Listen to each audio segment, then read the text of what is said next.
আসসালামু আলাইকুম এভরিওয়ান, সবাই কেমন আছেন? আজকে আপনাদের সামনে এমন একটি বিষয় নিয়ে কথা বলবো।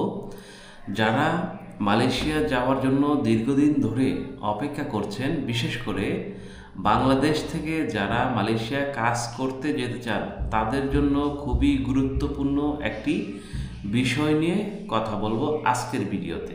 কারণ মালয়েশিয়া থেকে এমন একটি খবর সামনে এসেছে যেটি নিয়ে এরই মধ্যে অনেকের মধ্যে নতুন একটি আশার সৃষ্টি হয়েছে।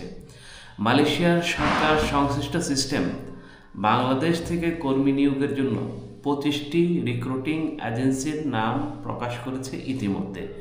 এখন স্বাভাবিকভাবে প্রশ্ন আসতে পারে, তাহলে কি মালয়েশিয়া শ্রমবাজার বাংলাদেশের জন্য আবারও খুলে গেল?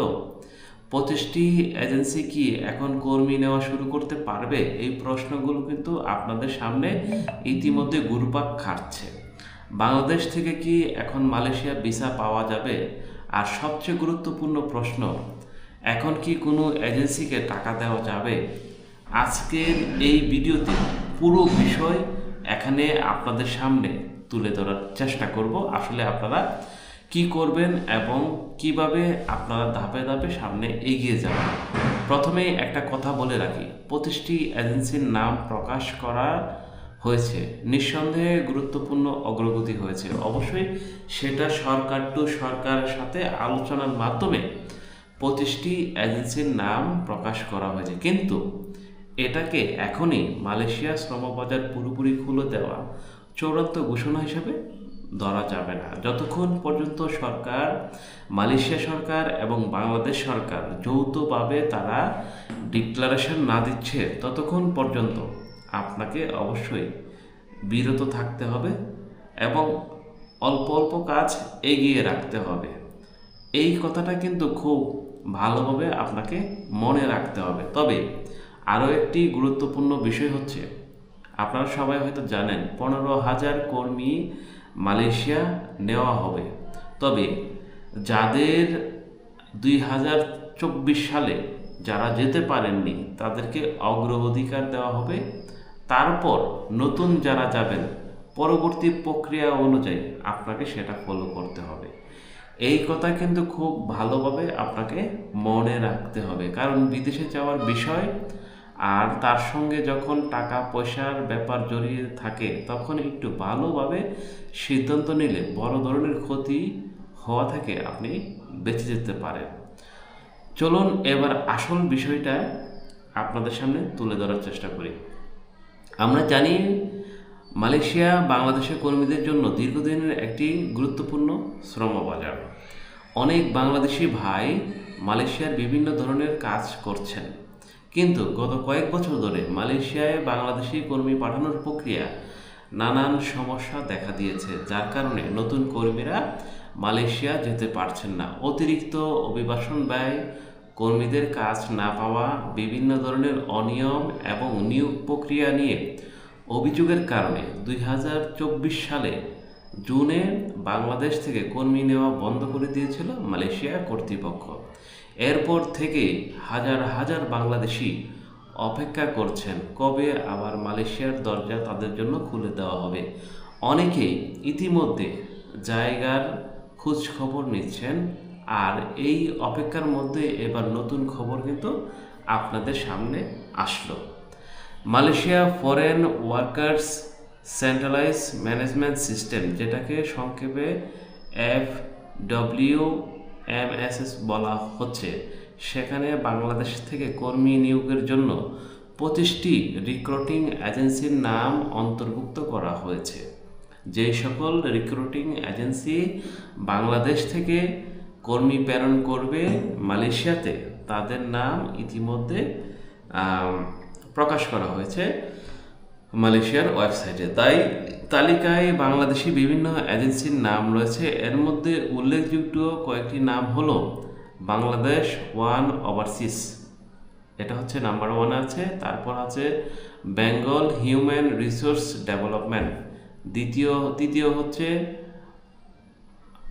আনাসেন অ্যান্ড ইয়ার international, Khan Jahan Ali overseas, motherland overseas এছাড়া আরও কয়েকটি প্রতিষ্ঠানের নাম রয়েছে। এখন অনেকেই হয়তো ভাবছেন বেশ হয়েছে, মালয়েশিয়া যাওয়ার কাজ হয়তো অনেকটা এগিয়ে যাবে, কিন্তু ভাই একটু থামতে হবে, দৃঢ় প্রক্রিয়ায় কাজ করতে হবে এবং সরকারি নির্দেশনা শুনতে হবে।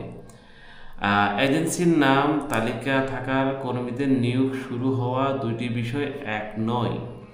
এখন শুধু সরকার টু সরকার কোন এজেন্সিগুলো কাজ করতে পারবে তাদেরকে অনুমোদন দেওয়া হয়েছে, কিন্তু বাকি কাজগুলোর জন্য আপনাকে আরও অপেক্ষা করতে হবে। এখন পরিষ্কারভাবে জানায়নি ঠিক কবে থেকে বাংলাদেশি কর্মীদের জন্য প্রকৃত নিয়োগ শুরু হচ্ছে, কতজন কর্মী নেওয়া হবে, কোন খাতে কর্মী নেওয়া হবে, কোন কোম্পানিতে কর্মী যাবে, বেতন কত হবে, মোট খরচ কত হবে, এসব বিষয়ে পূর্ণাঙ্গ তথ্য এখনও সামনে আসেনি। তাই শুধু 25টি এজেন্সির নাম প্রকাশ পেয়েছে দেখেই কেউ আপনার কাছে এসে বললে যে টাকা দিলে আপনাকে আমি আগে ব্যবস্থা করে দেব, এটা থেকে দূরে থাকতে হবে। ভাই, মালয়েশিয়া খুলে গেছে, এখনই টাকা দেন, এই বিষয় থেকে দূরে থাকতে হবে। কারণ আপনি প্রক্রিয়ায় থাকতে পারেন যে একটি এজেন্সির সঙ্গে আপনি যে 25টি এজেন্সির নাম দেওয়া হয়েছে তাদের সিস্টেমে আপনি চলমান থাকতে পারেন, কিন্তু এর মানে এই না যে আপনি সম্পূর্ণ টাকা এখনই পেমেন্ট করে দেবেন। কোম্পানির নিয়োগ অনুমোদন কোথায়, কাগজপত্র চুক্তিপত্র কোথায়, বেতন কত হবে, কাজ কি হবে, কোঠার অনুমোদন আছে কিনা, সরকারিভাবে নিয়োগের অনুমতি এসেছে কিনা, সবকিছু যাচাই না করে টাকা দেবেন না প্রিয় ভাইয়েরা। কারণ মালয়েশিয়া শ্রমবাজার নিয়ে অতীতে অনেক মানুষ প্রতারণার শিকার হয়েছে, আর অনেকে টাকা দিয়েছেন, কিন্তু পরে দেখা গেছে কাজ নেই। কেউ অনেক টাকা খরচ করে বিদেশে গিয়ে প্রত্যাশিত কাজ পাননি।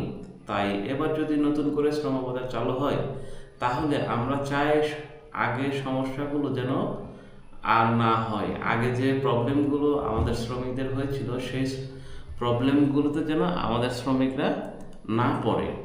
আর সবচেয়ে গুরুত্বপূর্ণ বিষয় হলো একজন কর্মী যেন বিদেশে গিয়ে কাজ পান এবং তার সঙ্গে করা চুক্তি শর্ত অনুযায়ী বেতন ও সুযোগ সুবিধা পান। এখন আসি আরেকটি গুরুত্বপূর্ণ বিষয় নিয়ে।